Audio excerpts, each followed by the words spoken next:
This is a video for anyone who's ever found themselves in the grip of uncomfortable, uncontrollable, overwhelming feelings of distress that you wish would just go away, but no matter how hard you tell yourself to get over it and move on, you can't, because your body is still reacting to whatever the trigger is that is making you feel so awful.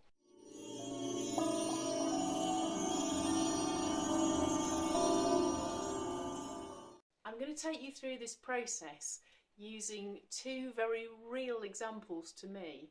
One of them is varicose veins.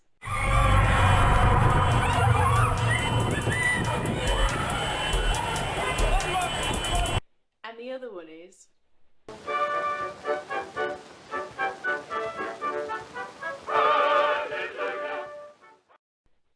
Bridget Jones.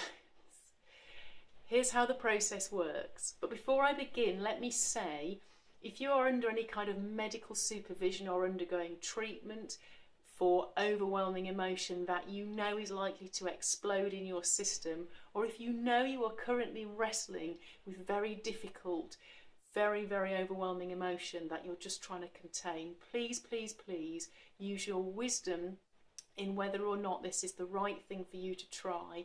At least enlist the help of a friend, like I suggest as we go through, rather than doing this on your own. And if in any doubt whatsoever, seek advice as to whether this is the right thing for you. But that said, let me take you through this process using two very real examples that have actually occurred for me. So, the panic situation. Varicose veins run in my family. I remember as a child seeing my mum lying with her legs up the wall loads. She could never go outside without her support stockings, even in the midst of a heat wave. So imagine my distress when I get out of the bath one day and I see a slightly prominent blue vein running up the front of my right calf. My whole system immediately goes into a huge anxiety overdrive about the fact that, oh no, I'm going to get legs like my mum, and before long I'm not going to be able to walk around without those surgical stockings, and my legs are going to ache, and I'm going to have to spend half the day lying with my legs up the wall, and I won't even be able to bear my legs, even in a heat wave.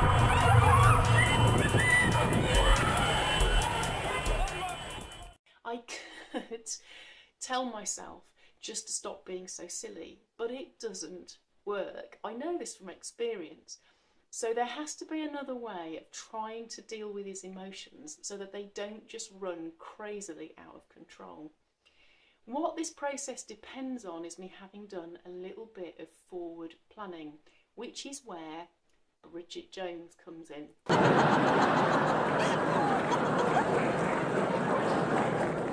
I try to make a habit of filing away in my head happy or hilarious memories that I can call back to my mind at will, that recreate a sense of happiness, relaxation and light-heartedness in my body.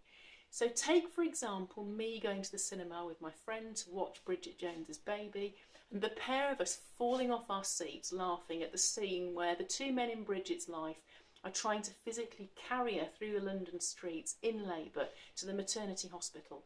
And when they get there, they bang her head trying to get her through the revolving doors and dump her on the reception desk, very unceremoniously like a heavy parcel, much to the disgust of the very serious-faced nurse.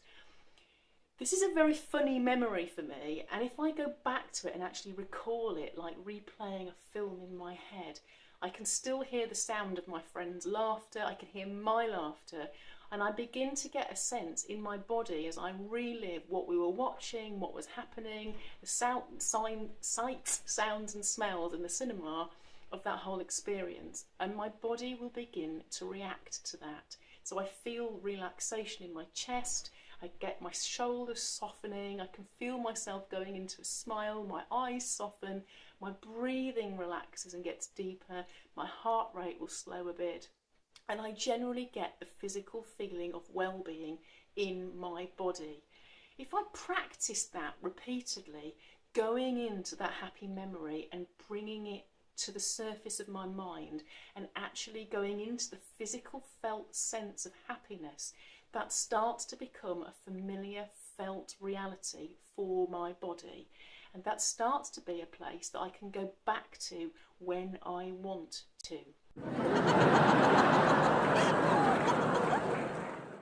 So let's rewind now to my varicose vein moment on the side of the bath, and I'm sitting there in panic. What I do in that moment is I decide not to try and run away from the feelings because they are real. I decide instead to give them a few moments of my time and attention and just acknowledge how very distressing this is for me without judging it.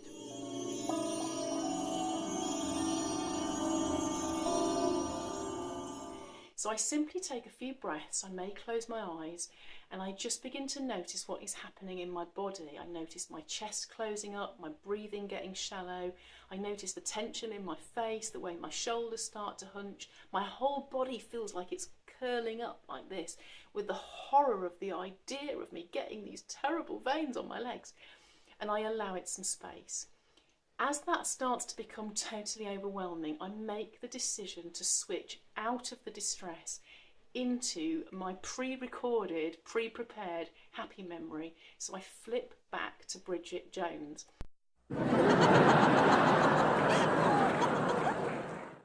Now this is where a friend can be very helpful. I don't have one in the bathroom with me on this occasion, but the first time you try this process, it's a good idea maybe to do it in a setting where you can have a friend who can talk you through.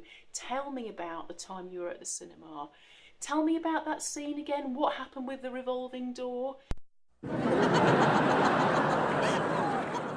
Somebody who can engage you with it so they pull you back forcibly into the happy memory, because we all tend to get a bit stuck in the black hole. But with practice you can get yourself there. So you simply go back to that and you begin to consciously engage with the happy memory, like hanging on to a lifeline.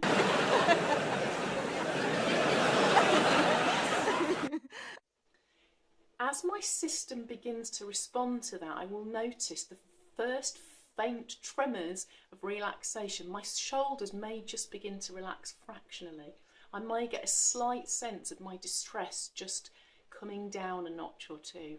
At that point, I can begin to find a point on my body that feels okay. It might just be the tip of my right little finger, but I really focus on that. My little finger feels okay. At this point, I'm sending messages to my brain. All is not lost. There is a part of me that feels okay. So my parasympathetic nervous system is getting the message that we can begin to scale down the emergency from red alert to amber. It's maybe not as bad as we thought. Gradually that feeling of relaxation will spread, and I will begin to get back to that feeling I had previously when remembering the Bridget Jones experience, when my shoulders relax, my chest softens and opens, and I get a sense of physical relaxation beginning to come back to my body. Hallelujah, hallelujah, hallelujah, hallelujah. Now, no doubt the anxiety about the varicose veins will rear its head again. It may do that several times during the process. So I may have to keep stopping, giving a few moments of my attention to the distress, and then bringing myself back to the happy place where I'm getting the felt sense of relaxation and calm returning to my body. Hallelujah, hallelujah. That's where a friend really helps, especially the first few times.